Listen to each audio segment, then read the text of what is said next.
नमः सिद्धेभ्यः।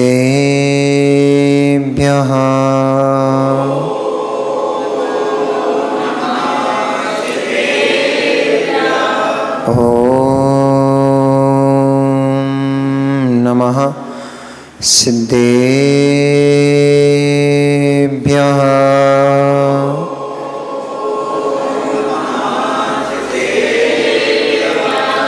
तव सिद्धे नय सिद्धे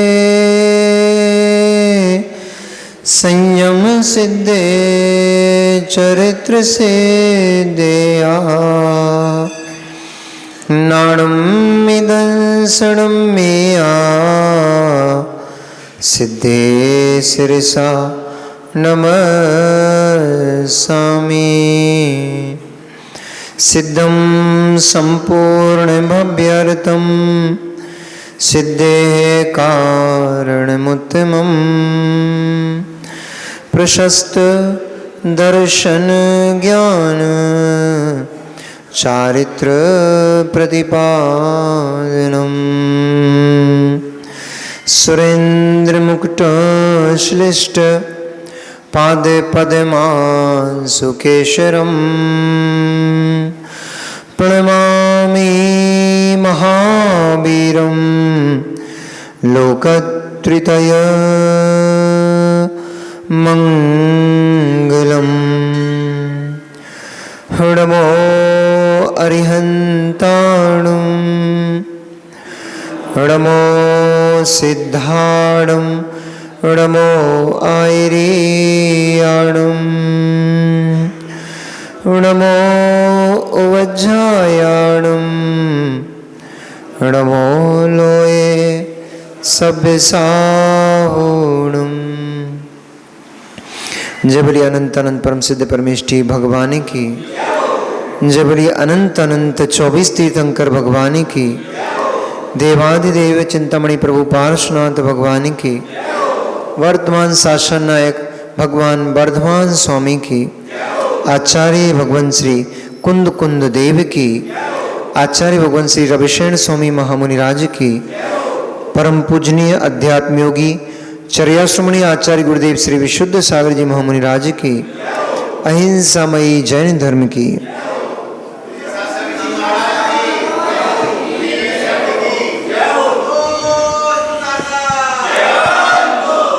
मनुष्यों, वर्तमान शासन नायक भगवान वर्धमान स्वामी के शासन काल में हम सभी भव्य जीव यहाँ विराजते हैं। परम भट्टारक महाश्रमण उन भगवान वर्धमान स्वामी के मुख कमल से निश्चित भागवादिनी भगवती माँ जिनवाणी का हम सभी भव्य जीव यहाँ करुणांजलि लगा करके पान कर रहे हैं। यह भागवादिनी यह भगवती माँ जिनवाणी सभी जीवों का कल्याण करे, सभी जीवों का मोक्ष मार्ग प्रशस्त करे।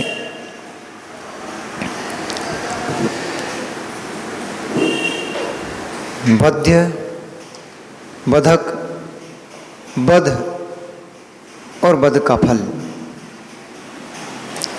ये 4 बातें हमें जीवन में हमेशा याद रखना चाहिए।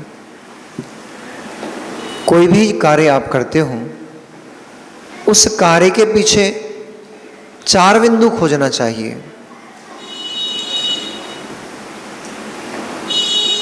वध्य, जिसका वध हो रहा है, अथवा हिंस, जिसकी हिंसा की जा रही है, अथवा जिसका हनन किया जा रहा है। बधक, जो करने वाला है, कर्ता। वध, जो किया जा रहा है, क्रिया। और बध्य का फल, हिंसा का फल, वध का फल। 4 चीजों पर निरंतर ध्यान जिसका रहेगा, उस जीव के लिए कर्म बंध की प्रक्रिया से बचने का एक सुलभ मार्ग खुल जाएगा। बध्य, हिंस वो भी जीव है। हिंस वो भी जीव है मेरी तरह। जैसा कष्ट मुझे होता है वैसा कष्ट उसको भी होता है। कुछ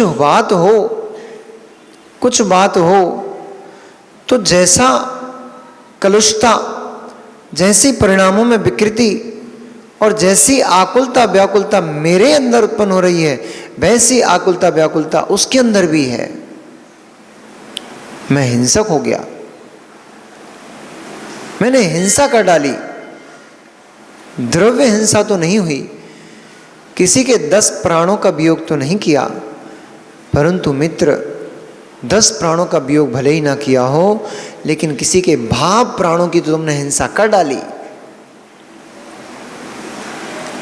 कोई आनंद में जीता था, कोई प्रसन्न चित्त था, उसकी प्रसन्नता को आपने हर डाला, उसकी प्रसन्नता को आपने छीन डाला, नष्ट कर डाला। आप हिंसक हो। वही बंद होगा, वही बंद होगा जो एक हिंसा करने वाले जीव को होता है, क्योंकि ये भी हिंसा है, भाव हिंसा। बध, ये जो क्रिया की जा रही है ये बध है और इसका फल नरक आदि गतियां हैं। इसका फल नरक आदि गतियां हैं। कदाचित आपने देव पर्याय का बंध पहले से करके रख लिया तो देव दुर्गति हो जाएगी, भयंतर बनना पड़ेगा, भवनवासी बनना पड़ेगा, ज्योतिष बनना पड़ेगा, और उनमें भी फिर ऐसी निचली जातियों के देव बनना पड़ेगा। जैसे आपके नगर के बाहर क्षुद्र लोग आपके नगर के बाहर रहते हैं, उनके नगर में प्रवेश नहीं होता। अब तो बहुत समय बदल गया है। पहले एक समय ऐसा था कि यदि क्षुद्रों को नगर में प्रवेश करना पड़ता था तो हाथों की जूतियों को, पैरों की जूतियों को हाथ में लटका के चलते थे। पैर में जूती पहन करके, पैर में चप्पल पहन करके श्रेष्ठ पुरुषों के घर के सामने से नहीं निकल सकते थे। अभी भी कई गांवों में अभी छोटे छोटे स्थानों पर अभी भी यही व्यवस्था है। नगर सेठ पटेल साहब दिख जाते हैं तो सर के ऊपर पगड़ी नहीं लगा सकते। पटेल साहब दिख गए, सेठ जी दिख गए तो पैरों में पनैया जूतियां नहीं पहन सकते, कोड़े से मार लग जाती है। आज भी ऐसी स्थिति है देशों में। ऐसे स्थानों पर फिर जन्म लेना पड़ता है जहां तिरस्कार ही तिरस्कार प्राप्त होता है। इसलिए मत दूसरों का तिरस्कार करो, मत दूसरों का तिरस्कार करो, मत दूसरों का अपमान करो, मत दूसरों को कष्ट दो। वैसा का वैसा कष्ट तुम्हें प्राप्त होगा। पुण्यात्मा जीव पुण्य के प्रभाव से यश को प्राप्त करता है, पर उस यश में फूल करके पाप कर्म का बंध कर लेता है और नीचे गिर जाता है। यश त्रैकालिक नहीं है, पुण्य त्रैकालिक वस्तु नहीं है। पुण्य में फूल जाते हैं, यही तो गलती हो जाती है। पुण्य के समय में धर्म को भूल करके, पुण्य के समय में इंद्रिय भोगों में लीन हो जाता है, भूल जाता है सब कुछ, सत्कर्म को भूल जाता है, सत विचारों को भूल जाता है। जा करके वही पुण्य उसको नीचे पटक देता है, फिर निचली गतियों में जाना पड़ता है। कदाचित देव पर्याय का, मनुष्य पर्याय का बंद कर भी लिया तो अंधा, देव तो अंधे लूले लंगड़े नहीं होते, तो देव दुर्गति हो जाती है। और यदि मनुष्य पर्याय का बंद करके रखा है तो अंधा, लूला, लंगड़ा, काना दरिद्री कुल में उत्पन्न होगा, नीच कुलों में उत्पन्न होगा, तो पड़ा रहेगा नगर से बाहर, फेंकना पड़ेगा लोगों की डलिया। ये पाप कर्म का उदय है। कुरल काव्य जी ग्रंथ में आचार्य त्रिवल्लभाचार्य स्वामी ने लिखा कि हमसे मत पूछो कौन पुण्यवान है, कौन पापवान है, कौन पुण्यात्मा है, कौन पापात्मा है। हमसे पूछने की आवश्यकता नहीं है। शिविका वाहन को देख, शिविका वाहक को देख लो और शिविका में बैठे हुए महाराजा को देख लो, डोली में बैठे हुए सेठ को, महाराजा को देख लो और उस डोली को ढोने वाले कहार को देख लो, तुम्हें खुद पता पड़ जाएगा कौन पुण्यात्मा है और कौन पापात्मा है। पर पापात्मा होता कौन है सचिन भैया? पापात्मा होता कौन है? प्रश्न ये अच्छा है। वो तो पापात्मा है जो ये भी जीव का कौन किसकी सेवा करना चाहता है? प्रवीण भैया आपके यहाँ इतने वर्कर लगे हुए हैं, उनसे कभी पूछना तुम्हें अच्छा लगता है क्या हमारी सेवा करना? बड़े से बड़ा भी एम्प्लॉय होगा, बड़े से बड़े ऑफिस में भी काम करता होगा, उससे आप पूछोगे भैया 1 लाख रुपए की तुझे महीने की सैलरी मिलती है, पर बॉस की डांट सुनना तुझे अच्छी लगती है क्या? वो कहेगा 1 लाख का मुंह देख करके मैं चेहरा नीचे करके सुन तो लेता हूँ भैया, पर मेरा हृदय रोता है, मेरा बॉस मुझे डांट लगाता है, मुझे अच्छा नहीं लगता। संजीव भैया, संदीप तुम तो गवर्नमेंट जॉब में हो, गवर्नमेंट जॉब को तो सब लोग कहते हैं राजशाही कार्य है, ये तो सुख का काम है। पर मित्र बताओ तो तुम्हारी ऑडिट जब होती है उस समय कोई अधिकारी तुम्हारे यहाँ आता है, तब अगर वो तुमसे ऊंची आवाज में बात करता है तो तुम्हें अच्छा लगता है क्या? किसी को नहीं लगता। ये पाप कर्म का जीव का उदय है कि दूसरे के नीचे हाथ में रख करके काम करना पड़ता है। पुण्य आत्मा जीव सबका बॉस बन के बैठता है, पुण्य आत्मा जीव महाराजा बन के बैठता है, वो किसी के अंडर में अधीन होकर के काम नहीं करता है। यही तो पुण्य का खेल है और यही तो पाप का खेल है। संक्लेशता करते हैं हम पुण्य के समय में, संक्लेशता करते हैं हम पुण्य के समय में। मनुष्य पर्याय मिली, धर्मात्मा का समागम मिला, सुंदर शरीर मिला, भोग सामग्री मिली, सुंदर परिवार मिला, पत्नी, बेटे, बेटी, माता, पिता, भाई, बंधु सभी बहुत अच्छे हैं। क्यों व्यर्थ में संक्लिष्टता में जीते हो? क्यों व्यर्थ में संक्लिष्टता में जीते हो? जब सब अच्छा मिला ही है तो आनंद से जियो ना। ये जो अच्छा मिला है इससे पूछो तो मेरे कौन से पाप कर्म के उदय से तू मुझे मिला है? अपनी मनुष्य देह से पूछो, कौन से पाप कर्म के उदय से तू मुझे मिली है? क्या जवाब होगा आशु भैया, बाबा? अपनी मनुष्य देह से पूछो, मनुष्य पर्याय से पूछो, मैंने कौन सा पाप किया था जो तू मुझे मिली है? तो वो क्या कहेगी? अरे पागल, तूने पाप नहीं, तूने जिनेंद्र भगवान की भक्ति की थी, पुण्य किया था, इसलिए मैं तुझे मिली हूं। तो पूछो मैंने कौन सा पाप कर लिया था कि मेरे सारे के सारे अंग उपांग सब सलामत हैं, विधिवत हैं, सुंदर हैं? तो वे अंग उपांग आपसे कह देंगे कि पाप से नहीं, हम तुम्हें पुण्य से मिले हैं। सुंदर पत्नी मिल गई है तो उससे पूछो किस पाप की वजह से मिली है? वो कहेगी पाप से नहीं। अभी आ रहा है कथन, रामायण इसमें पद्म पुराण जी में लिखा, जब सीता का राम से समागम होने वाला है भी, तो सीता का राम से समागम हुआ, तब देव ने पूछा किस कारण से ऐसी देवियों सी सुंदर सीता राम को प्राप्त हुई है अथवा राम सीता को प्राप्त हुए हैं?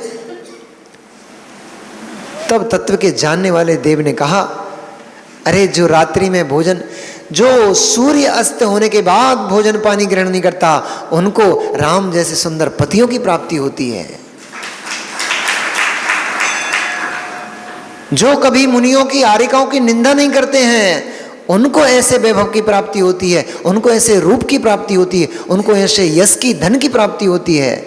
जिनका चित्त निरंतर भगवान जिनेंद्र की भक्ति में रत लेता है, लगा रहता है, ऐसे जीव सुंदर निरोगी काया को प्राप्त करते हैं, दैदीप्तिमान देह को प्राप्त करते हैं। कहाँ पड़े हो? इस सुंदर देह को प्राप्त करके भी भगवान से दूर बैठे हो, इस सुंदर देह को प्राप्त करके भी क्लेश में जी रहे हो। तुम्हारा क्या होने वाला है? तुम्हारा तो अशुभ होने वाला है। आनंद में जियो, आनंद में जियो, भक्ति में जीवन जियो, धर्म में जीवन जियो। केवल पूजन पाठ के नहीं बोल रहे हैं, धर्म में ऐसा मत लगा लेना कि महाराज जी धर्म में जीवन जियो मतलब केवल अभिषेक, पूजन पाठ, उपवास, व्रत धर्म में जीवन, शांत चित्त होकर के जीवन जियो, ये धर्म में जीवन है। भक्ति करने इसलिए जाते हो, हमारे चित्त जो आकुल व्याकुल रहता है उस चित्त को थोड़ी शांति मिले, थोड़ा विराम मिले, इसके लिए मंदिर जाते हो। अब वहीं चित्त शांत हो गया, अब तुम्हें धर्म कहाँ मिलेगा? चित्त की शांति के लिए मंदिर गए थे, चित्त की शांति के लिए अभिषेक कर रहे थे, उसमें ही चित्त अशांत हो गया, अब तुम्हें शांति कहाँ मिलेगी? चाहे घर में हो, चाहे दुकान पर हो, चाहे भवन में हो, चाहे मार्ग में गमन करते हो, चाहे भोजन करते हो, चाहे मल का विसर्जन करते हो, किसी भी स्थान पर बैठे हो, हर जगह धर्म ध्यान होता है। मुनिराज हर स्थान पर कर्मों की निर्जरा करते हैं। आपको लगता है मुनिराज मालपुआ खा रहे हैं, मुनिराज रबड़ी खा रहे हैं, वे मुनिराज कर्मों की निर्जरा करते हैं वहां पे भी। आपको लगता है मुनिराज जंगल जा रहे हैं, वे वहां जाते हुए भी कर्मों की निर्जरा करते हैं, ऐष्ण समिति का पालन करते हैं। शरीर से तप करूंगा, शरीर से सामायिक करूंगा, ध्यान करूंगा, स्वाध्याय करूंगा, भगवान का स्मरण भक्ति आदि करूंगा, इसके लिए मुझे थोड़ा भोजन अच्छा लेना पड़ेगा, ऐसा चिंतन करते हैं भोजन करते समय। ऐसे चिंतन से वे मुनिराज कर्म की निर्जरा करते हैं, उसी रबड़ी को खाकर। उसी रबड़ी, ये तो सर तुम्हारे बाजू में क्या नाम है इसका भैया का, रजत के आगे? बिट्टू। हाँ बिट्टू, तुम रबड़ी खाकर पाप का बंध करते हो बिट्टू, और मुनिराज रबड़ी खाकर के कर्म की निर्जरा करते हैं।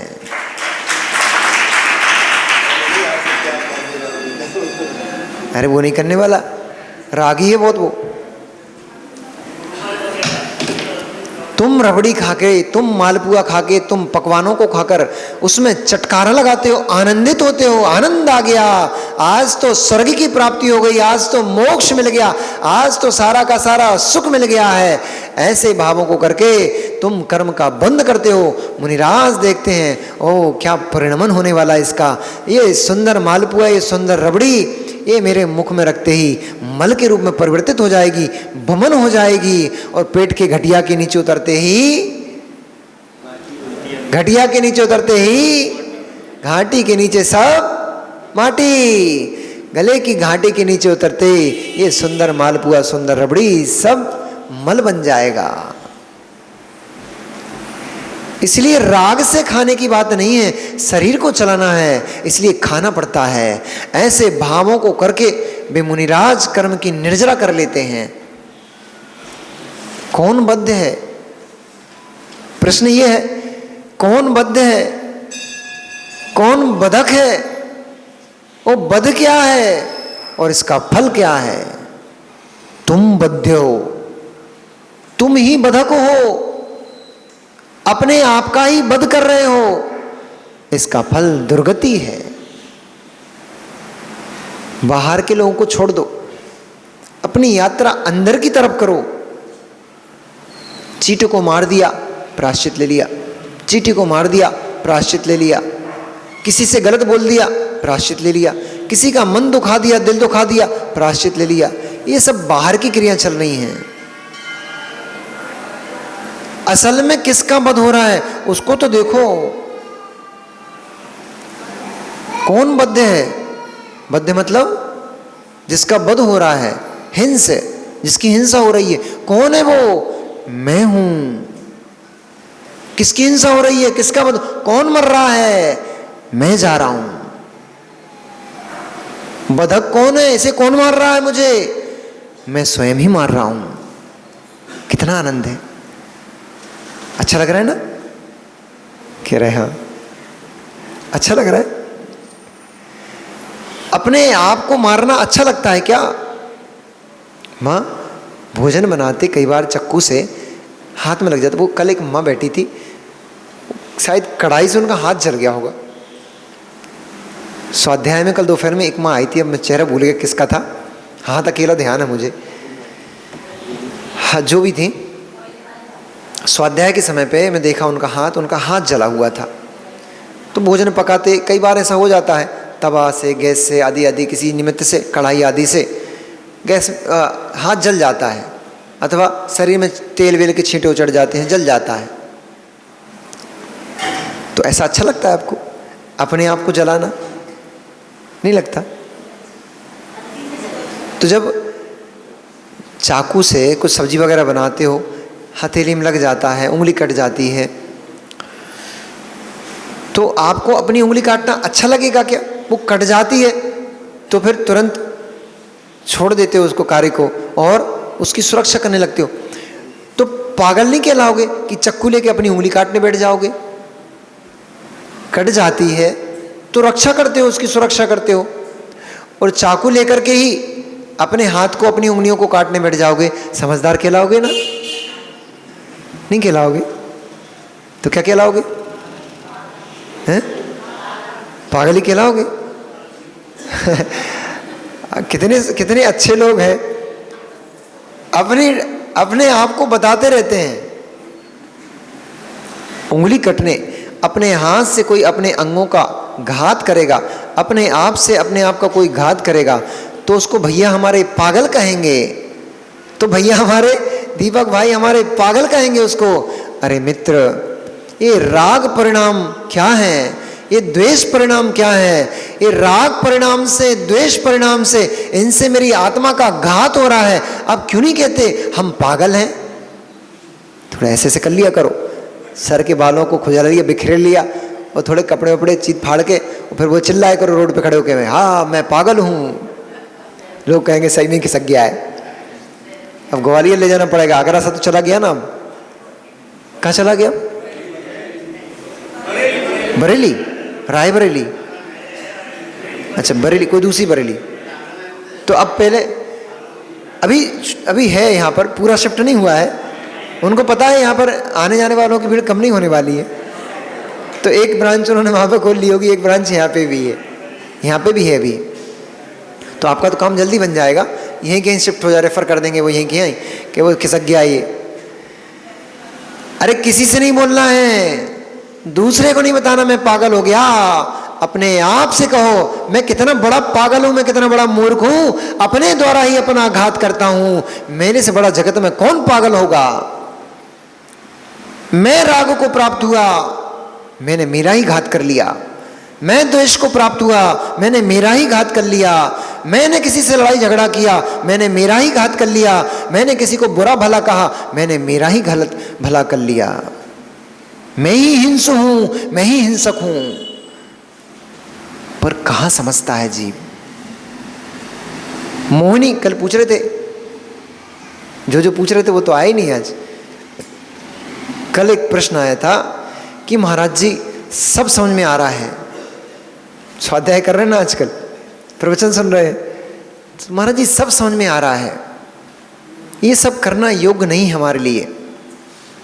ये सब क्रियाएं पाप बंध का कारण है। ये संसार की जितनी भी अवस्थाएं हैं ये पाप ही देती हैं, इसलिए सब समझ में आ रहा है ये नहीं करना चाहिए। फिर आप निकल गए, हम क्यों नहीं छोड़ पा रहे हैं? ये जनरली सभी का प्रश्न होता है। तो मोहेन समृतम ज्ञानम स्वभावम लभते नहीं, मत्ता पमान पदार्थानाम यथा मदन को द्रवई। जैसे कोदों को खा करके मदमस्त हुआ, उसके नशे में डूबा हुआ जीव कार्य आकार को नहीं जानता है। नशे में पड़ा हुआ व्यक्ति अच्छा बुरा नहीं जानता है, सब छोड़ देता है, सब भूल जाता है। ऐसे ही मोह रूपी कोदों को खाकर, मोह रूपी मदिरा का पान करके यह जीव नशे में धुत पड़ा है। सब जान रहा है, सब समझ रहा है, फिर भी स्वीकार नहीं कर पाता।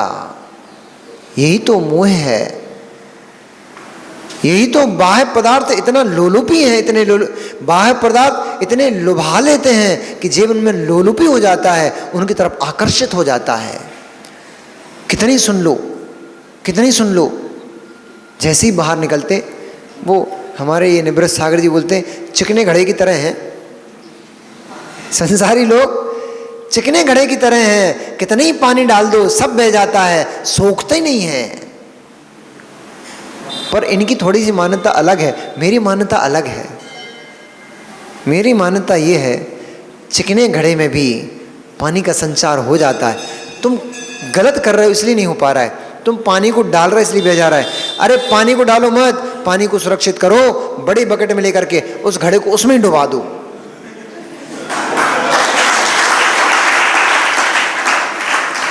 डूबा रहेगा, डूबा रहेगा, डूबा रहेगा, कब तक नहीं सीजेगा, कब तक नहीं गीला होगा, डूबा रहेगा। अधिक देर पानी के संपर्क में रहकर तो चट्टानें भी पिघल जाती, चट्टानें भी परत छोड़ देती हैं। तो वो तो मिट्टी का घड़ा है, थोड़ा ना थोड़ा उसके अंदर पानी प्रवेश कर ही जाता है। ऐसे ही हम तो डेली ठोकते रहते हैं, आपको डेली बोलते रहते हैं। 4 महीने ठोकेंगे, 4 महीना बोलेंगे, कुछ तो सुधार होगा। और ऐसा भी नहीं है निवृत्त सागर जी, ऐसा भी नहीं है, सुधार हो रहा है।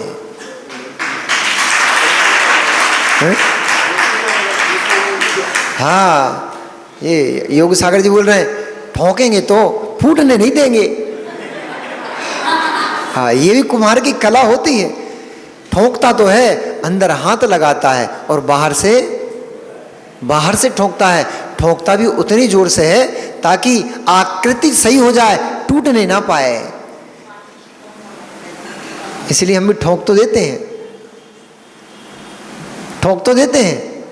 पर धीरे से अंदर हाथ लगा लेते हैं। गुरुजी ने कहा बेटा हाथ लगा के ठोकना ताकि आकार सही हो जाए। जो पिचक पड़ गई है, जो दोचा पड़ गया, आप क्या क्या बोलते हैं?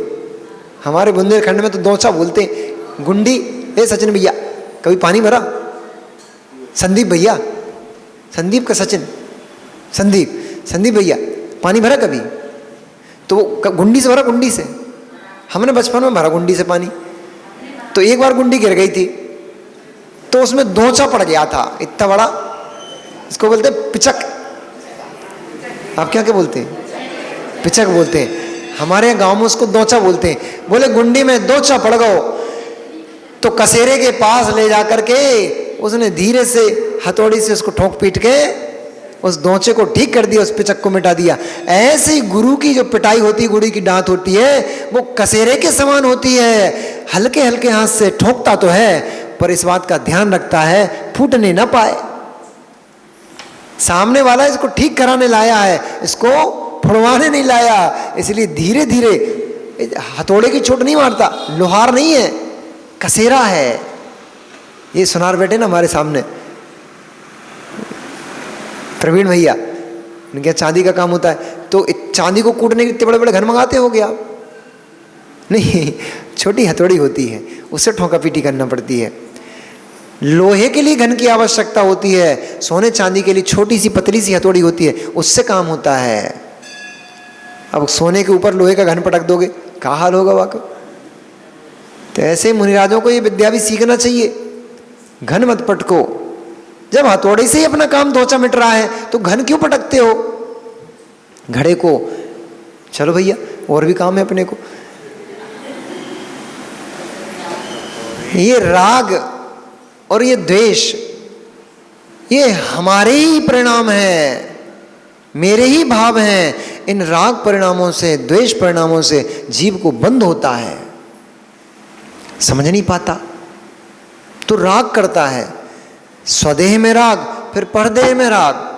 अभी देखो मिलन की आशंका से कितने विह्वल हो रहे हैं राम। परदेह में राग बंध का कारण है। भले ही राम है तो क्या हुआ, भले ही बलभद्र है तो क्या हुआ, भले ही तद्भव मोक्षगामी है तो क्या हुआ, तत्समय, उस समय तो राग प्रवृत्ति है, राग भाव चल रहा है, उस समय तो बंध ही होगा।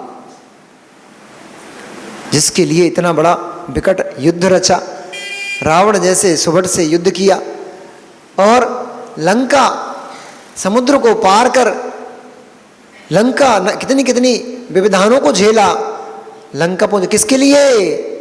इस एक क्षण के लिए तो किया था, इसी क्षण के तो लिए किया था। राम ने जैसे ही पूछा, वो जो चवट उड़ा रही थी उस दासी से कहा, हे शुभाकांक्षणे, मेरे वियोग में जो क्रश हो चुकी होगी, जिसका मुख मलिन हो चुका होगा, ऐसी मेरी हृदय प्रिय कारिणी सीता कहाँ बैठती है, कहाँ विराजती है। तब मुद्रिका और स्वर्णमयी कंगन आदि के भार से जिसका हाथ लदा हुआ था, भारी हो रहा था, ऐसी उस दासी ने अब जिनकी दासियां ही सोने चांदी से लदी रहती हो, उनके वैभव का तो क्या कहना। सचिन भाई तुम्हारे यहाँ क्या है? फिर क्यों मान कषाय करते हो, क्यों अहंकार करते हो, किस पर करते हो? घोड़े गधे तो तुम्हारे यहाँ बने नहीं है, फिर भी हमारा मान नीचे नहीं उतरता। अरे सचिन भैया से तो उदाहरण है, वो तो उदाहरण बना लेते हम किसी को बीच बीच में पकड़ के। ऐसा नहीं समझा, नहीं बोले सचिन को ठोकते रहते हैं। किस पे मान करना? जिसकी चमड़ डुलाने वाली दासियां भी सोने चांदी से लगी रहती हैं, ऐसे अब थी तो वो रावण की। समय बदल जाता है, समय बदल जाता है। प्रधानमंत्री जिस कुर्सी पर बैठते हैं, कार्यकाल पूरा होता है, चुनाव हार जाते हैं, वे प्रधानमंत्री की कछु नहीं बचती है। फिर अभी आपके नगर में यदि प्रधानमंत्री जी आए, इस अवस्था को प्रधानमंत्री जी को भूलना नहीं चाहिए। देश के नेताओं को एक कार्यकाल की अवस्था में भूलना नहीं चाहिए और अपने अगले पिछले दिनों को भूलना नहीं चाहिए।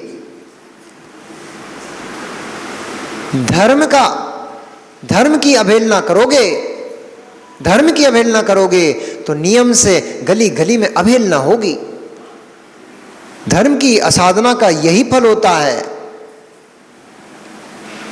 सिंहासन मिला है, उसका सदुपयोग कर लो। समय मिला है, धर्म का प्रचार अपने देश में, अपने नगर में धर्म का प्रचार प्रसार कर लो, यही काम आएगा। सिंहासन काम नहीं आता। सिंहासन सीमित है, क्षोभसम सीमित है, पुण्य सीमित है, वो गलित हो जाता है। फिर वहीं खड़े मिलते हो जहां से चलना प्रारंभ किया था। तो घर के मुखिया को भी ये बात नहीं भूलना चाहिए, तो समाज के मुखिया को भी ये बात नहीं भूलना चाहिए। सिंहासन त्रैकालिक नहीं होता, अवस्थाएं त्रैकालिक नहीं होती हैं, अवस्थाएं क्षणवर्ती होती हैं। बलभद्र भी हो गए तो क्या, नारायण हो गए तो क्या, इस पर्याय की तो हो। बलभद्र इस पर्याय का पद है, नारायण इस पर्याय का पद है, लेकिन मेरी आत्मा परमात्म पद मेरा पर्याय का नहीं है, वो मेरा शाश्वत पद है। इसलिए इन क्षणिक पदों के चक्कर में अपने शाश्वत पद को नहीं खोना चाहिए, भूलना नहीं चाहिए। अभी तो मिलन की केवल उत्सुकता है, बाकी सारी ज्ञान की बातें अभी कहाँ समझ में आ रही हैं। जब उत्साह होता है, इसलिए सिद्धांत ग्रंथों को पढ़ने के लिए उत्साह के दिनों में, शोक के दिनों में मना किया है। उस समय कुछ समझ में थोड़ी आता है। जब अधिक उत्साह होता है घर में, हृदय में, तो सिद्धांत समझ में नहीं आते, न मन लगता पढ़ाई मनाई में। और जब शोक अधिक होता है तब भी मन नहीं लगता। इसलिए अधिक शोक होता है, अधिक उत्साह होता है, उस समय सिद्धांत ग्रंथों को पढ़ने का निषेध किया है आगम में। तो अभी राम को ये सब बातें समझ में थोड़ी आने वाली हैं कि बद्ध कौन है, बधक कौन है और इसका फल क्या है। अभी तो न बद्ध नजर आ रहा, न बधक नजर आ रहा। रामचंद्र स्वयं, मैं शाम को सामायिक में सोच रहा था, तुम्हारी हमारी क्या विसात है यार। राम जैसा सहायक सम्यक दृष्टि जीव देखो तो, जिसे उस भव से ही मोक्ष होने वाला है, मोक्ष जाने वाला है, छायक सम्यक दर्शन जिसके हाथ में है, ऐसा जीव भी सीता के लिए कितना विह्वल हो रहा है, सीता के लिए कितना आकुल है। सीता आरिका बनेंगी, 16वें स्वर्ग जाएंगी, वे राम के लिए कितनी आकुल व्याकुल हैं। ये मोह की दशा कितनी विकट है, विचित्र है। ऐसे छायक सम्यक दृष्टि जीवों के लिए भी संसार में भटकाती, संसार में उलझा के रखती है ये मोह की दशा। तुम्हारी हमारी तो क्या विषाद है। देसी भाषा में बोले तुम कौन से खेत के, मतलब तुम में हम भी शामिल हैं, हम तुम कौन से खेत की। जब राम की यह दशा है, सब जानते हैं, नहीं जानते थे क्या, सब जानते थे, सबको संबोधन भी देते थे। अभी विभीषण को शोक था तो विभीषण को तत्व का उपदेश दे रहे थे कि नहीं दे रहे थे। पर सीता के मिलन में इतने विह्वल हैं, मैं बद्ध हूं, मैं ही बधक हूं, इस समय नहीं देख पा रहे, मेरे द्वारा मेरा ही घात हो रहा है। सीता में राग करके मेरे परिणामों की विशुद्धि का हनन हो रहा है, राग रूप परिणाम जा रहा है मेरा, नहीं पकड़ पा रहे हैं। आप सोच रहे हो कि महाराज विषय क्या लेके जा रहे हैं? ये राग का विषय चल रहा है। राग स्वयं है, राग मैं कर रहा हूं, इसलिए मैं बधक हूं। किसका? स्वयं में ही कर रहा हूं, इसलिए स्वयं की विशुद्धि के, स्वयं के अच्छे परिणामों का मैं ही बधक हूं। मेरे द्वारा मेरा ही वध हो रहा है, घात हो रहा है। चलो अब हो रहा है तो होने दो, पहले मिलन तो कराना ही पड़ेगा, नहीं तो रामायण यहीं अटक जाएगी। ऐसे उस बद्ध बधक को नहीं देखते हुए राम ने, जैसे ही उसने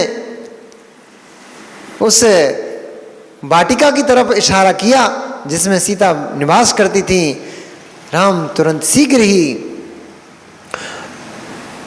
महावत से कहने लगे, हस्ती को इस दिशा में लेकर चलो जहां सीता निवास करती है। हाथी पे बैठे हुए, पालकी पे बैठे थे वो, तो हाथी को कहाँ बोला उन्होंने, पालकी को उसी तरफ ले जाके गए। जैसे ही सीता दूर से ही दिखने लग गई, उत्सुकता और बढ़ती चली गई। अब देखो, जिसको वर्षों से किसी चीज की कामना हो, इच्छा हो, उसको वह चीज दिखाई दे जाए, फिर देखो आनंद की क्या लहर दौड़ती है। फिर जिसके लिए इतना इतना परिश्रम किया था, वह सीता सती साक्षात सामने दिखाई देती है। तो राम की उस समय के हृदय की स्थिति को शब्दों में कौन बयान कर सकेगा? वो तो आप अपने हिसाब से ही लगा लो। है? है?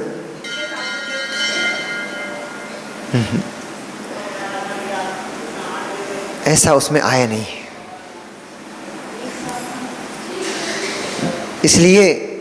इसलिए रामचंद्र जैसे उसको देखा, सीता को देखते ही वे अत्यंत उत्सुक होते हुए शीघ्र ही विमान से नीचे उतरे और नीचे उतर करके दौड़ते हुए सीता के समक्ष पहुंच गए।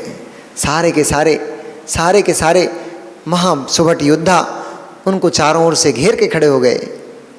सीताराम का मिलन होने वाला है, ऐसा लग रहा था उस समय। तो अब लग रहा था, क्या लग रहा होगा, हमने तो पढ़ के ही अनुभूत किया। वो उस समय का दृश्य ऐसा लग रहा था जैसे बादलों को तिरस्कृत करते हुए चंद्रमा रोहिणी से मिलन करने के लिए उतर पड़ा है। ऐसा उस समय का दृश्य वह है।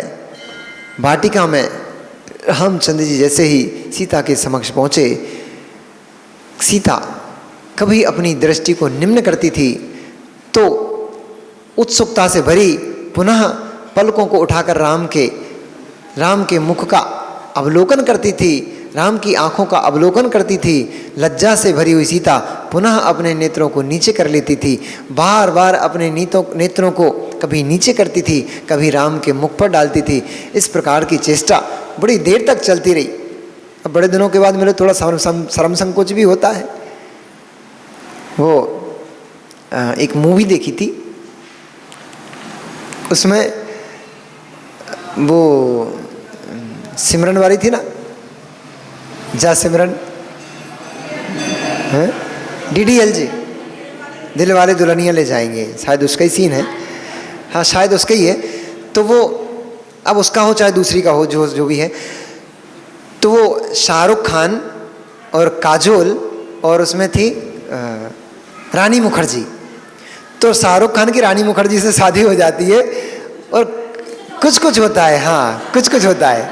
अब देखो, इनने भी देखी अच्छे से, मतलब तो बहुत सालों के बाद जब काजोल उसको, जबकि वो दोनों बहुत अच्छे फ्रेंड थे, एक थाली में खाते थे, एक साथ खेलते कूदते थे, तो जब वो आप लोग मूवी देख रहे हो कि मेरे तो सामने वो राम का दृश्य चल रहा है। तो वो उनके एक स्टाइल थी, जब वो मिलते थे दोनों नाक पे एक दूसरे को टच करते थे वो। तो जब वो बहुत दिनों के बाद, अब मैंने क्या खोजा इसमें से, आप सोच रहे क्या देख रहे हैं महाराज, क्या क्या देखते रहते हैं। मैंने क्या खोजा इसमें से, बहुत दिनों के बाद जब मिलते हैं तो आपकी जो कार्य प्रणाली होती है वो परिवर्तित हो जाती है, वो विस्मृत हो जाती है।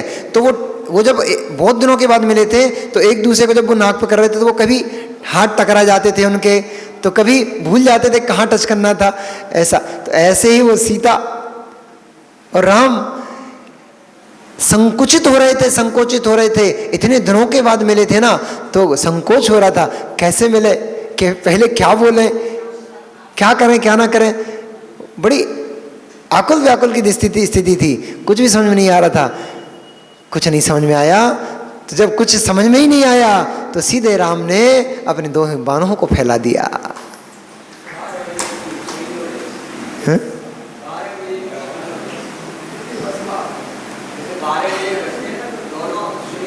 हाँ, जैसे 12 बजते हैं तो दोनों, वाह क्या बात साहुला जी की। मतलब साहुला जी, अब आप दीक्षा लेने योग्य हो चुके हो, अब आप पक चुके हो, मतलब आप सुनते सुनते सुनाने लायक हो गए हो अब आप।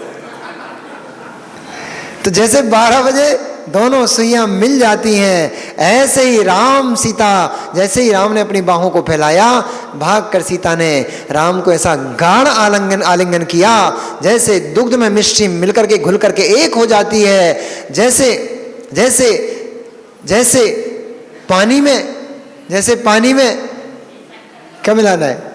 हाँ चलो घी शक्कर मिला दो, ये माता है क्योंकि चौके वाली है ना, तो इनको चौके ही दिखेगा। जैसे चाशनी में रसगुल्ला घुल मिल कर एक में एक हो जाता है, ऐसे ही राम सीता मिल करके एक में एक हो गए। ऐसा उपचार से कहा जाता है। व्यवहार से कहेंगे वे तो दोनों अलग अलग ही थे, एक में एक हो गए। ऐसा गाढ़ आलिंगन एक दूसरे को दिया कि जैसे कोई स्वर्णमयी लता वृक्ष का आलिंगन कर और ऊपर चढ़ जाती है, ऐसे ही उस राम रूपी वृक्ष का आलिंगन कर सीता उससे उस स्वर्ण बेल के समान लिपट गई। इस दृश्य को देख करके जैसे आपको आनंद हो रहा है ना इस समय, ऐसे सोचो उतने सारे सभा के लोग खड़े हुए थे, बहुत सारे लोग खड़े हुए थे, सभी ने जय जयकार जय घोष से और तालियों के माध्यम से उनके इस मिलन का स्वागत किया, सम्मान किया। दोनों गाढ़ आलिंगन कर इस बात को ही भूल गए कि हम तो बगीचे में खड़े। ये भूल ही गए ना सीता का हृदय राम के वक्ष स्थल से हटने का होता था, तो ना ही राम का हृदय सीता को अपनी बाहों से दूर करने का होता था। सब देख रहे हैं, भैया आप बस करो, चलने भी, पर कहाँ तृप्ति होती है। वर्षों वर्षों के प्रयास के बाद कोई चीज़ प्राप्त हो तो उसकी प्राप्ति में जो सुख होता है, उस सुख से क्षण मात्र में तो तृप्ति नहीं हो सकती। उस सुख से वर्षों में भी तृप्ति हो जाए तो भी बड़ी बात है। ऐसा वह गाढ़ आलिंगन को प्राप्त, भुजाओं में निमग्न और राम सीता के रस रूप पान करती थी, तो सीता राम के रस रूप पान को प्राप्त हुई। ऐसे रस में, ऐसे मिलन के रस में दोनों घुल मिल करके एक में एक हो गए। इस बहुत बहुत देर हो गई, तब पुनः राम ने नेत्रों को खोला, नेत्रों को खोलकर चारों ओर देखा। अरे भैया बहुत सारे लोग खड़े इधर, तो अभी तक तो कुछ दिखाई नहीं दे रहा था, अब प्रिय वस्तु मिल चुकी है, इसलिए थोड़ा संतोष हृदय में आया, दोनों के हृदय में संतोष आया। पुनः राम ने अपने बाहों के बंधन को खोला, सीता का मुख निहारने लग गए। उसके कभी माथे की बेंदी को अपने अधरों से सुशोभित करते थे, तो कभी उसके मुख को निहारते हुए उसके नेत्रों में अपने नेत्रों को डाल देते थे। इस प्रकार बार बार आलिंगन करते हुए, बार बार उसके मुख की कांति को निहारते हुए वे राम परम तृप्ति को महसूस कर रहे थे। बंध्य बद्ध बद्ध्य बधक, उसको नहीं भूल जाना, तृप्ति को अनुभूत कर रहे थे।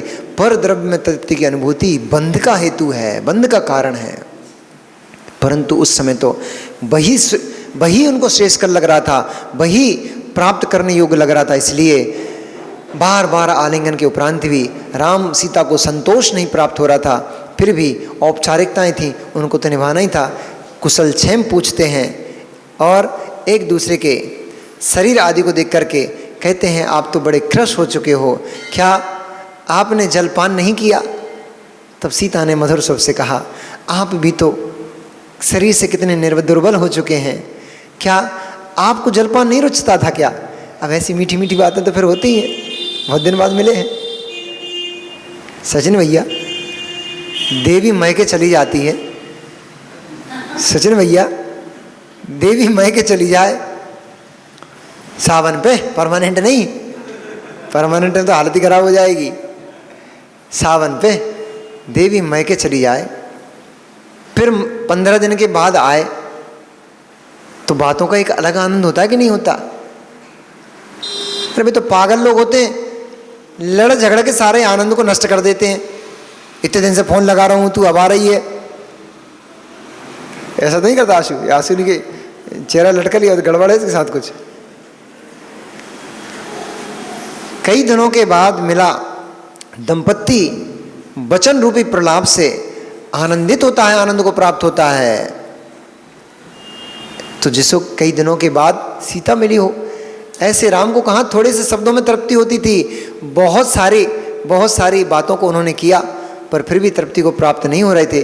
तब विभीषण ने निवेदन किया, हे नाथ, भोजन का समय है, इसलिए चलिए महल में प्रवेश कीजिए। सारी नगरी और सारी प्रजा आपके प्रवेश के लिए आतुर है। पूरी नगरी को दैदीप्तिमान कर दिया गया है, पूरी नगरी को सुसज्जित कर दिया गया है, गलियों गलियों को सजा दिया गया है, और नगर स्थान स्थान पर द्वारों पर चौक पूरे गए हैं। मैंने कल बोला था ना, नवीन का समागम होता है तो प्राचीन को भूल जाते हैं लोग। नवीन का समागम होता है, प्राचीन को भूल जाते हैं लोग। तुम कितना जिए हो, तुम कितना कमाए हो, तुमने क्या किया है, कोई कुछ याद नहीं रखता। देखो, जिस रावण ने, जिस दशानन ने अपनी नगरी को अपनी पुत्री के समान पाला हो, राम के आगमन से सब उसके दुख को, शोक को भूल करके राम की आगवानी की तैयारियां कर रहा है, उत्सव हो रहा है नगरी में। खो अपनो नहीं है भैया, खो अपनो नहीं है। हम ही बुंदेलखंडी बोले का, हम ही पागल बने जा रहे हैं, हम ही घुसे जा रहे हैं, हम ही घुसे जा रहे हैं। हमें ही लग रहा है, हमें ही लग रहा है कि ये तो हमारे लाने हो रहा है, तुम्हारे लाने कच्छु नहीं हो रहा है। इतने वर्षों तक शत्रुओं के हाथों में पड़ी लंका नगरी को उस दशानन ने छीन लिया, सारी प्रजा को संतुष्ट किया, सारी प्रजा को अपने बालक बालिका के समान पाला। किसी को भी किंचित मात्र भी कष्ट नहीं होने दिया अपनी नगरी में। चले गए वे मान कषाय में चले गए। लंका का स्वामी मैं, त्रिखंडपति अधिपति मैं दशानन, मैं इतनी विद्याओं का स्वामी। सारी विद्याएं फुर्र हो गई, एक भी काम नहीं आ रही। अब कहाँ चली गई विद्याएं?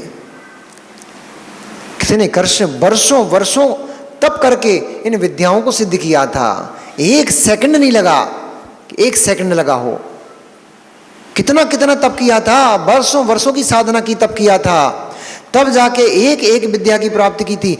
लाखों करोड़ों की संख्या में विद्याओं का स्वामी था। 1-2 हजार विद्या नहीं थी उसके पास, लाखों की संख्या में विद्याएं थी उसके पास।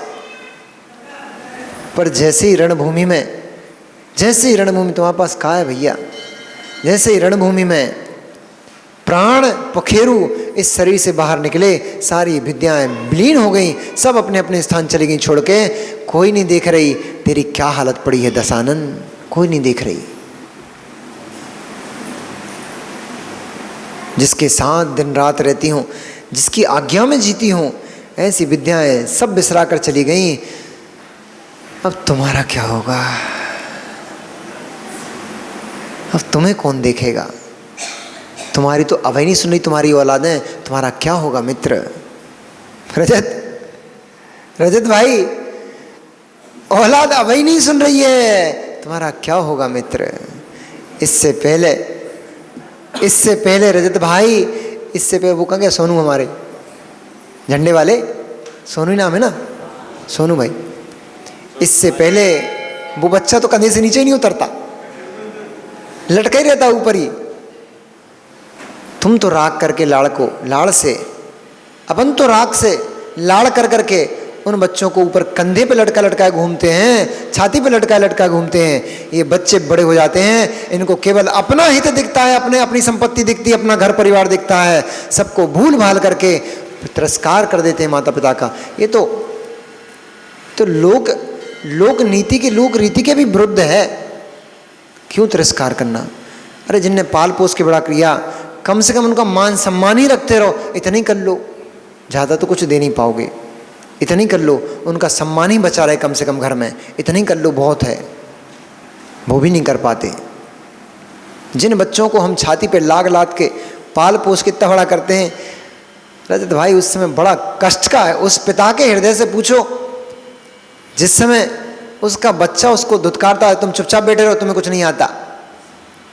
पिता कहता, बेटा सही कह रहे हो, हमें कुछ नहीं आता। हमें जो आता था वो तो हमारा पागलपन था कि हमने तुझे छाती पे लटकाए लटकाए घूमा। ये दिन देखने को मिलेंगे, ये पता नहीं था। अब पता भी था तो क्या? मोह की दशा ऐसी ही है। तो भैया जब मोड़ा मोड़ी धक्के मार के घर से बाहर निकालें, उससे पहले ही उनसे कहो, बेटा तुम योग्य हो गए हो, हमने तुम्हारा ब्याह कर दो, तुम्हें तुम्हारी स्त्री दिला दी, तुम्हारा घर दिला दो, बाहर सब हो गए हो। अब हम जा रहे हैं हमारी आत्मा को कल्याण करवे। अब हमें जान दो, अब हमें जाने दो, अपनी आत्मा का कल्याण करने दो, अपना हित करने दो। तुम्हें सब कुछ हमने कर दिया, अब इस घर में रहना मेरे लिए उचित नहीं है। पहले के राजी महाराज यही करते थे, पहले की यही परंपरा होती थी। बच्चे बड़े हुए, योग्य हुए, उनको राज्यपाठ सौंपा और गए मुनिराजों के पास कहीं जंगल में, और जैनेश्वरी दीक्षा को लेकर दिगंबर मुनिराज हो जाते थे, कर्मों का क्षय करके भगवान बन जाते थे। अब बदल दिया आप लोगों को, राग बढ़ गया ना, अब लोग निकल नहीं पाते हो। अब फिर भी भैया शादी हुई जा रही है, मोड़ा योग्य है ही, संभाल लेता ही है सब, सभी सभी सभी कार्यों में आपका बच्चा दक्ष है। शादी हुई जा रही है, 2-4 साल में मोड़ा मोड़ी खिला लोगे, मोड़ा का मोड़ा मोड़ी खिला लोगे, तब तक थोड़ी शरीर की अपनी भी स्थिति जर्जर हो जाएगी। फिर अधिक समय तक घर में मत रुकना। हो सकता है बेटा संस्कारी हो, बुढ़ापे में सादे आशा तो यही लगाते हैं सब, आशा तो सब यही लगाते हैं कि हमारा बच्चा तो हमने अच्छे संस्कार दिए, बुढ़ापे में काम आएगा। अब ये तो बड़े भाग्यशाली और बहुत बहुत पुण्यात्मा जीव होते हैं, अंतिम समय में खटिया पे जब माता पिता पड़ जाएं, उनकी सेवा करते मिल जाए बेटा बहू, ये तो बहुत पुण्यात्मा जीव है, धर्मात्मा जीव है, उसका धर्म फलीभूत हो रहा है। पर क्या भरोसा भैया, इस इंतजार में बैठ के फिर पता लगा हाथ पैर चल नहीं रहे, और बेटा बहू बिटिया नाती पोते वे धुतकार रहे हैं, तो बड़ा क्लेश होगा, फिर कुमरण हो जाता है। इसलिए वे धुतकार हैं, उससे पहले ही सब चीज़ पकड़ना। ये भैया लो तुम पकड़ो, सब संपत्ति तुम्हारी, सब जितना करने योग्य कार्य था हमने सब कर दिया। अब हम जाते हैं उस कार्य को करने के लिए जो हमने कभी नहीं किया, जो मेरे करने के परम योग्य है, वही करने के योग्य है। अब मैं उस कार्य को करने जाता हूँ। सुन रहे रजत भैया? अबे नहीं कह रहे, अबे तो बच्चा छोटा है, पाल पोस लो, बड़ा हो जाए, ठीक है, ब्याह कर दे युवा को। अब पिता का कर्तव्य होता है ये तो, शादी वादी करना। तो सुन लो अम्मा, शादी वादी कर दो बेटे की, और कर करा के निकल चलो। निकल गए तो निकल गए, निकल गए तो निकल गए, और फंस गए तो फिर गए, फंस गए तो फिर गए। इसलिए निकल चलो, आगे बहुत बुरा काल खड़ा हुआ है। अभी तो बहुत स्वर्णिम समय है, निकल लो सचिन भैया, संदीप भैया, समय देख करके निकल लो, बाद में तो बहुत बुरा समय आने वाला है, छठा काल आने वाला है। वहाँ तो मनुष्य को काट काट के खाएगा, धर्म नाम की कोई वस्तु ही नहीं बचेगी, फिर कुछ नहीं कर पाओगे। अभी मौका है, इस मौके को इनकैश कर लो, इस मौके का फायदा उठा लो।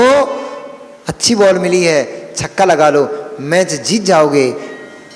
इसको प्लेट करके निकाल दी तो मैच गया तुम्हारे हाथ से। मैच आने वाला ना, शायद चल रहा है मैच। हाँ, तो वो याद बच्चा बता रहा था रात में, तो हमें याद आ गया कि महाराज जी कल इंडिया पाकिस्तान का फाइनल है। तो हमने कहा छक्का लगा लो, समय है तो निकल जाओगे। फंस गए तो प्रदीप जी, फंस गए तो फंस गए और गए। इसलिए निकल चलो, समय है। इस प्रकार से रामचंद्र जी, सीता लक्ष्मण और शक्ति को दूर करने वाले विशल्या, इनको आदि लेकर के सैकड़ों हजारों लोग लंका में दिव्य बड़े वैभव और बड़े उत्सव के साथ प्रवेश करते हैं। स्थान स्थान पर नर्तकियां नृत्य कर रही थीं, रावण चले गए, उनको कोई अभी याद नहीं कर रहा, सब भूल गए। राम के आगमन की तैयारी, उत्सव चल रही है, स्थान स्थान पर नर्तकियां नृत्य कर रही हैं। भांड पुरुष बंदावलियों को बखान रहे हैं, यश को बखान रहे हैं, देवता लोग ऊपर से पुष्प वृष्टि कर रहे हैं। ऐसा दिव्य प्रवेश रामचंद्र जी का जब भवन लंका नगरी में हुआ, शीघ्र ही उन्होंने उस स्थान पर पहुंचे जहां स्वर्णमयी रजतमयी 1000 खम्मों से जो निर्मित था, स्वर्ण की पताकाएं जिसके ऊपर फहरा रही थी और शिखर स्वर्ण का ही बना हुआ था। ऐसा दिव्य शांतिनाथ भगवान का जिनालय, जिसमें रावण बैठ करके भगवान की अर्चना पूजन करता था, ऐसे उस जिनालय में जाकर के रामचंद्र जी ने भगवान शांतिनाथ का अभिषेक और दर्शन किया। मैं क्या सोच रहा था कल कि इतना बड़ा विद्वान, इतना बड़ा भक्त, तुम क्या भक्ति करते होगे। अपनी नस निकाल करके उसने बीड़ा में जोड़कर भगवान शांतिनाथ का स्तवन किया। ऐसी दिव्य भक्ति करने वाला जीव कैसे नरक चला गया। कल मैं सोच रहा था रात में सामायिक के समय, इतनी उत्कृष्ट भक्ति करने वाला घंटों घंटों शांतिनाथ भगवान के जिनालय में बैठ करके भक्ति किया करता था, ऐसा दिव्य भक्ति करने वाला जीव नरक कैसे चला गया। तो जिस समय उसका आयु अपकर्ष काल, बंद अपकर्ष काल आ गया, वो समय बिगड़ गया, तो उसकी गति बिगड़ गई। आपका प्रश्न क्या, कब हुआ था नरक? जिस समय उसका अपकर्ष काल, बंद अपकर्ष काल आ गया, उस समय तीव्र आसक्ति भाव परिस्थिति में चला गया, तो उसकी गति बिगड़ गई। पुण्य तो काम आएगा, जो भक्ति की थी, जो तपस्या की थी, वो तो काम आएगी, आगे तीर्थंकर बनेगा, भगवान बनेगा आगे। अभी तो नरक में है, अभी तो नरक के कष्टों को भोगेंगे, और मिला है अभी तो, और मिलना है बहुत है अभी तो। उन कष्टों को भोगेगा, भोग करके पुनः मनुष्य गति में आएगा, भगवान बनेगा, वो भी भगवान बनेगा, क्योंकि भक्ति कभी निष्फल नहीं जाती है, खाली नहीं जाती है। इस प्रकार से भगवान जिनेंद्र ने दिव्य वचनों के द्वारा, दिव्य द्रव्य के द्वारा, पुष्प आदि के द्वारा और भगवान की दिव्य अर्चना को प्राप्त किया। तदनंतर विभीषण के करबद्ध हो निवेदन करने पर रामचंद्र जी विभीषण के महल पहुँचे। वहाँ उन्होंने भगवान पद्म प्रभु के जनालय में, विभीषण के घर में पद्म प्रभु का जनालय था, तो भगवान पद्म प्रभु के जनालय में जाकर उन्होंने भगवान पद्मपुर की द्रव्य अर्चना की। तदुपरांत सभी के लिए जो मिष्ट, दुग्ध और अन्न आदि से मिश्रित सुगंधित दिव्य भोजन बनाया गया था, उस भोजन का सभी ने पान किया। अभी पहले बीच में काम और रह गया है, वो पहले होना था, बाद में हो गया। पहले भगवान की दिव्य अर्चना आदि की, उसके बाद फिर प्रवेश के बाद सबसे पहले उनका सभी का, सीता का, राम का, लक्ष्मण का आदि आदि, हनुमान आदि सभी का दिव्य अभिषेक हुआ। चंदन केसर आदि आदि से, स्वर्णमयी कलशों से, रजतमयी कलशों से, नीलमणिमय कलशों से, जिनका पानी, जिनका जल सुगंधित था, और अनेक अनेक प्रकार के द्रव्यों से उनका लेपन करके उनका दिव्य अभिषेक किया गया। तदुपरांत उन्होंने शांतिनाथ भगवान के जनालय में जाकर भक्ति की, पूजन की। तदुपरांत विभीषण के महल में पहुँचे, वहाँ जाकर पद्म प्रभु भगवान का पूजन आदि कर फिर दिव्य भोजन ग्रहण किया। भोजन ग्रहण करके और वे उसी लंका नगरी में वे परम भोगों को प्राप्त होते हुए रामचंद्र जी सीता के साथ उस प्रकार निवास करने लगे जिस प्रकार से साक्षात सौधर्म इंद्र अपनी इंद्राणी सची के साथ स्वर्ग में निवास करता है, भोगों को प्राप्त होता है। ऐसे ही भोगों को प्राप्त हुए राम, सीता, लक्ष्मण और विशल्या आदि आदि अपने अपने भोगों में निमग्न हो गए। अच्छा समय जल्दी चला जाता है, बुरा समय बहुत धीरे धीरे निकलता है। ऐसे समय को बीतते बीतते एक वर्ष, एक नहीं अनेक वर्ष निकल गए। महीने नहीं, ऐसे सुख को भोगते भोगते ऐसे समय उस लंका नगरी में निवास करते हुए राम लक्ष्मण आदि को वर्ष पे वर्ष बीतते चले गए।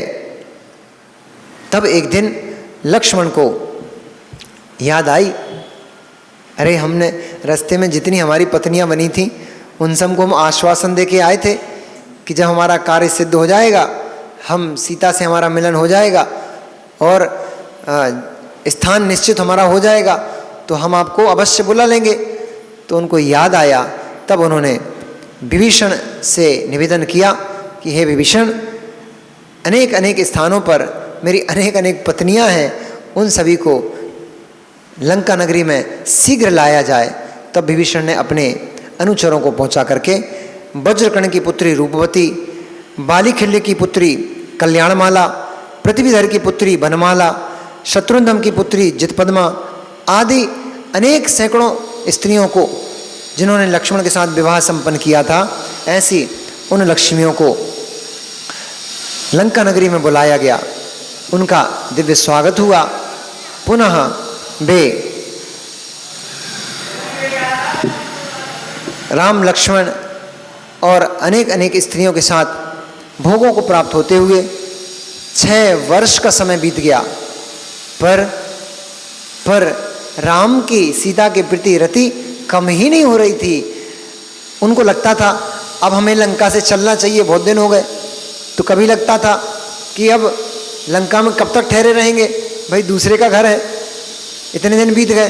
परंतु विभीषण का प्रेम वात्सल्य विनम्रता और सीता का जो रति भाव था वो उस सुख से छूटने ही नहीं दे रहा था। इसलिए इस प्रकार से 6 वर्ष बीतते बीतते उन्होंने उस लंका नगरी में दिव्य भोगों को भोगा। और भोगों को भोगते हुए जब एक दिन उन्होंने विभीषण से कहा रामचंद्र जी ने कि मित्र, बहुत अधिक समय आपके संरक्षण में, आपके नगर में रहते हमें व्यतीत हो चुका है, इसलिए मेरा सोच होता है, मेरा मन होता है कि अब हमें अन्यत्र कहीं जाना चाहिए। ऐसा बोलते ही विभीषण का हृदय दुखित हो गया। अपनी आंखों में अश्रुधारा बहाते हुए उसने निवेदन किया कि हे स्वामी, मेरे से कोई गलती हो गई क्या, कोई अपराध हो गया क्या, जो आप इस प्रकार से वियोग भरी बातें करते हैं। मेरे द्वारा यदि आपका कोई तिरस्कार हुआ हो तो मेरा मस्तक आपके चरणों में टिकता है, मैं क्षमा प्रार्थी हूँ, परंतु लंका नगरी से जाने की बात मत कीजिए। उन्होंने कहा भैया, हम तो अतिथि हैं, इसलिए अतिथियों का अधिक समय तक एक स्थान पर रुकना उचित नहीं होता है, इसलिए हमें जाना ही होगा। उन्होंने कहा, विभीषण ने कहा, आप कहाँ अतिथि हैं, हम आपके संरक्षण में हैं, आप तो इस लंका नगरी के स्वामी महाराजा राम हैं। तब विभीषण ने घोषणा कराई कि राम लक्ष्मण का अभिषेक होगा, राज्य अभिषेक, राम लक्ष्मण का अभिषेक होगा। तब लक्ष्मण ने कहा नहीं भाई, हम तो अयोध्यापति भरत के अनुचर हैं, हम तो अयोध्यापति भरत के दास हैं, हम कैसे राज्य संपदा को प्राप्त कर सकते हैं। हमारे स्वामी और तुम्हारे स्वामी तो राजा भरत ही हैं, इसलिए बहुत ताकत चाहिए साहुला जी इसके लिए। इधर तो टुकड़ों टुकड़ों के लिए घरों में लट चल रहे हैं, लड़ाई झगड़े मचे हुए हैं, ये फ्लैट हमारा तो ये कमरा हमारा, ये चम्मच हमारी, ये थाली हमारी। ननद वो देवरानी जेठानी लड़ती हैं काहे के लिए, थालियों और चम्मचों के लिए। ये चम्मच हमारी, ये थाली हमारी, हमारे हिस्से में। अरे अम्मा हिला लो हाथ, घर की स्थिति तो सबको पता ही रहती है, मुंडी मत हिलाओ, सबको घर की स्थितियां पता रहती हैं, किसके घर में क्या है।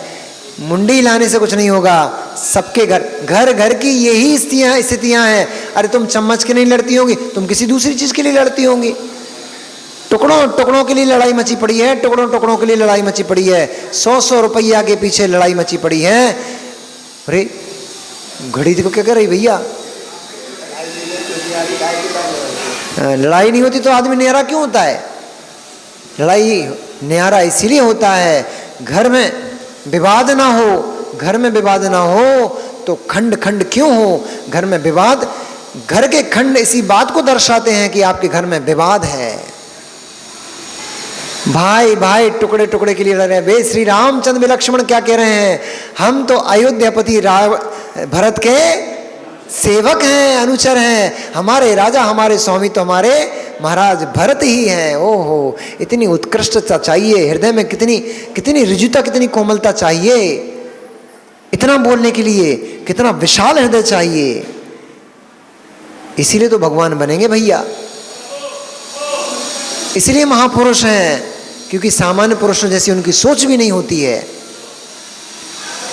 तब विभीषण ने कहा, विभीषण ने बार बार निवेदन किया, इधर जब तक ये प्रकरण उन्होंने निषेध कर दिया, तब तक जब तक ये प्रकरण चल रहा था, उधर अयोध्या नगरी में माँ कौशल्या रोदन कर रही है। इतने वर्ष बीत गए हैं, इतने वर्ष बीत गए हैं, राम ने तो मेरी खैर खबर ही नहीं, मुझसे बोल के गया था कि जैसे ही किसी निश्चित स्थान पर पहुंचेंगे हम आपको लेकर जाएंगे, परंतु देखो तो इतने वर्ष बीत गए हैं, राम मुझे स्मरण भी नहीं करता है। माँ का हृदय दुखित है। उस दुखी मुख हृदय से माँ विलाप करती हुई कहती हैं, अब क्या कहती है भैया, समय बहुत हो गया, हम तो घड़ी देख ही नहीं पाए। देखी थी जब 12-13 हो रहे थे तब देखी थी, कैसे 25 हो गए पता ही नहीं पड़ा, अब हो गए तो हो गए। चलो, नमो रियंताणम, नमो सिद्धाणम, नमो आर्याणम, नमो वज्राणम, नमो सब साहुणम। कल